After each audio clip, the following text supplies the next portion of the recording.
Hey, good day. It's Darren Dunlop. Hope you guys are doing well. Today we're going to have a little discussion about sugar. Sugars in beverages and in breakfast cereals. Hopefully you will understand a little bit more about how much sugar you're actually consuming. And sugar is bad. It has a lot of bad calories that do nothing for us but give us problems, contribute to obesity, type 2 diabetes, all of those terrible things.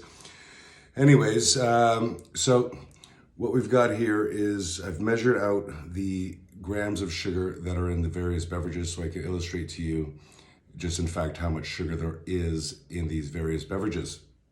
So here we have from a can of Coca-Cola, 39 grams of sugar per can. Ginger ale, 32 grams of sugar per can.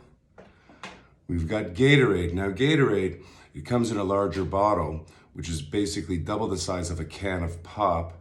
I don't know too many people who will only consume half of the Gatorade. So the full Gatorade is in fact 41 grams of sugar in a Gatorade, which a lot of people think are really good for them. We know we love our Starbucks Frappuccino, nice little coffee in a jar, and we've got 46 grams of sugar. 46 grams, unbelievable. Now, then we get down to some relatively good numbers. If you were to have a regular coffee, for instance, with 2 sugars from Tim Hortons, Starbucks, what have you, we're looking at a minuscule 11.5 grams of sugar relative to those of the other beverages. It's pretty good. That being said, this is my favorite amount of sugar, zero sugar. So really you should be looking at zero sugar alternatives, whether it be no sugar at all or using a sweetener to get that sweet effect, but you're not going to get those calories. So think about that. Now let's head to breakfast cereals. Very interesting with breakfast cereals as well. We've got Harvest Crunch, which is a granola type of cereal. It's very dense, okay? And a lot of people, oh, it's very healthy, it's good for you. Can be deceiving. We've got 23 grams of sugar from the Harvest Crunch cereal. Now, that being said, it's very dense, so 1 cup is actually 100 grams, which means we're looking at 450 calories for 1 cup of the Harvest Crunch cereal. So it's a lot of sugar and it's a lot of calories, and that's not including the milk.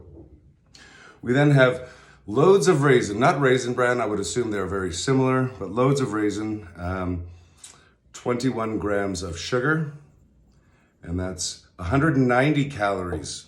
So it's also a bit more dense than some of the other cereals, 55 grams to a cup versus your traditional 30 grams or so.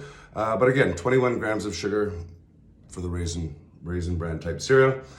Interesting though, so when we have our junk cereals like Reese Puffs, man, all of the junk cereals, the Oreos and the Timbits and all the sugar cereals, really what's shocking is they kind of range, but from about 9 to 13 grams of sugar.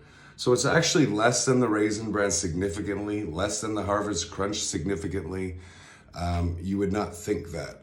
Doesn't mean it's good though. Remember, the sugar and the carbohydrates are still going to spike your blood sugar levels, and we don't need that destabilized blood sugar levels going through the day, because we definitely don't want to have a second bowl, that's for sure. And here's the champion, of course, Cheerios, 1 gram. Now Corn Flakes has 3 grams, but this is Cheerios, 1 gram of sugar. So suggestion, again, just the same with the beverages. We want to be looking at, well, if I really want to have some extra sweetness, you can add a little bit of sweetener on top of the cereal. It really makes a big difference, but you're not getting those extra calories from sugar, and you're not destabilizing your blood sugar levels. So, pretty interesting. Remember, knowing is half the battle. So now you know. Can't say you don't know. Now here's where it gets kind of interesting. I said, well, let's kind of take a mock day, a pretend day of some of these things that would be consumed, and let's just kind of see how a typical day might go. So imagine for breakfast you had loads of raisin, and then you had a coffee that maybe had 2 sugars. At lunchtime, with whatever you had for lunch, maybe you had a Coke with it. And in the afternoon, you're starting to feel a bit low. You need a little energy, a little sweet, so you go for that Starbucks Frappuccino. And after work, you are going to the gym. That's very good. At least you're going to the gym. That's fantastic. But you decide to drink the Gatorade or Powerade because you've heard that it's so fantastic and it has electrolytes. But it's really just a bunch of sugar. And now, after dinner, you go home. After dinner, you say, hey, I'm going to have another little coffee after dinner and just take it easy and let that food digest. So you had that coffee with, again, the 2 sugars. Now, imagine, it's not crazy amounts. You wouldn't think that was so ridiculous, but here's the kicker. Are you ready for this?